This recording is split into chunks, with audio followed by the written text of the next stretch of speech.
সূর্য আমাদের এই সৌরজগতের একমাত্র নক্ষত্র এবং এইখানে যত ধরনের শক্তি উৎপন্ন হয় প্রায় সকল শক্তির উৎসে আমাদের এই সূর্য।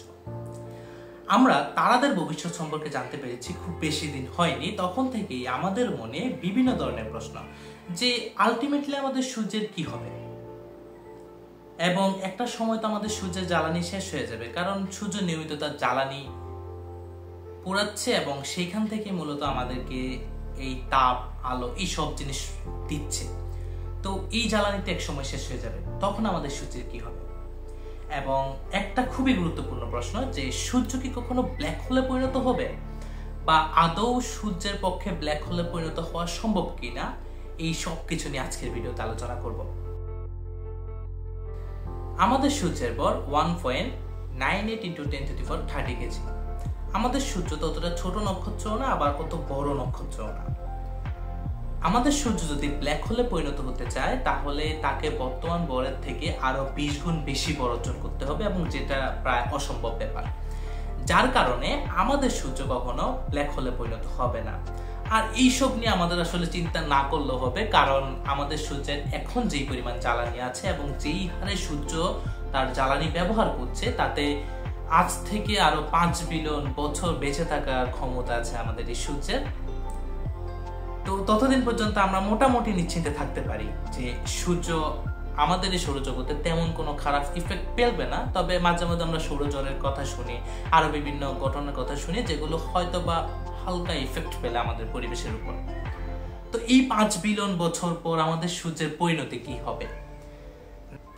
নাসার নাইট স্কাই নেটওয়ার্ক থেকে একটা সুন্দর ছবি প্রোভাইড করা হয়েছে, যেখানে সূর্যের মতো নক্ষত্রগুলো পরিণতি কি হবে বা এর থেকে বড় নক্ষত্রগুলো পরিণতি কি হবে সেটা খুব সুন্দরভাবে তুলে ধরা হয়েছে ছবিটাতে।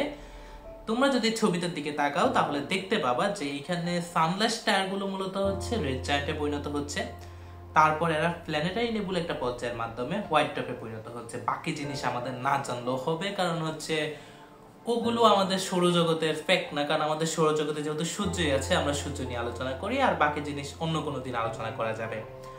সো আমরা আমাদের সূর্যের একটা সলিড ভবিষ্যৎ সম্পর্কে জানতে পারলাম যে সূর্য একটা সময় 5 বিলিয়ন বছর পর রেড জায়ান্টে পরিণত হবে, তারপর প্ল্যানেটারি নেবুলা একটা পর্যায়ের মাধ্যমে শ্বেতবাবনে পরিণত হবে, যেটাকে আমরা ইংরেজিতে হোয়াইট ড্বার্ফ বলি। 5 বিলিয়ন বছর পর সূর্য যখন রেড জায়ান্টে পরিণত হওয়া শুরু করবে তখন সূর্যের আকার অনেক বড় হতে থাকবে এবং এতটাই বড় হবে যে পৃথিবীকে গ্রাস করে ফেলার মতো ব্যাসার্ধ অর্জন করে ফেলবে সূর্য। তবে এটা এখনো শিওর না, তবে বুধ এবং শুক্রকে যে সূর্য খেয়ে ফেলবে এইটা অনেকটা শিওর হয়েছে বিজ্ঞানীরা।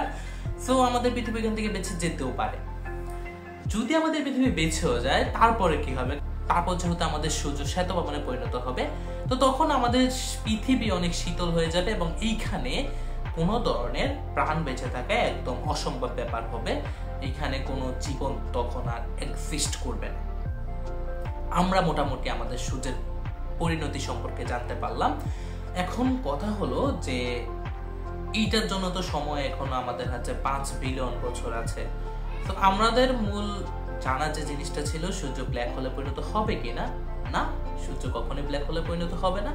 সূর্যকে ব্ল্যাক হোলে পরিণত হতে হলে আরো অনেক বড়ের অধিকারী হতে হবে, এবং আমরা ছবিটাতে খুব সুন্দরভাবে দেখলাম যে সূর্য প্রথমে রেড জায়ান্টে পরিণত হবে 5 বিলিয়ন বছর পর আনুমানিক, তারপর হচ্ছে প্ল্যানেটারি নেবুলা একটা পর্যায়ের মাধ্যমে হোয়াইট ড্বার্ফে পরিণত হবে, এবং এতে এর প্রভাবটা আমাদের পৃথিবীর কি পড়তেই পারে আমরা বুঝতে পারছি যে পৃথিবী থেকে প্রাণ নিচ্ছিন্ন হয়ে যাবে।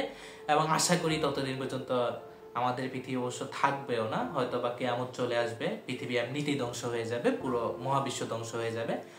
এতটুকুই হচ্ছে আমাদের আজকের এই ভিডিও। শেষ পর্যন্ত দেখার জন্য ধন্যবাদ। সকলে সুস্থ থাকবেন, ভালো থাকবেন এবং দেখা হবে অবশ্যই পরবর্তী কোনো ভিডিওতে। আল্লাহ হাফেজ, আসসালামু আলাইকুম।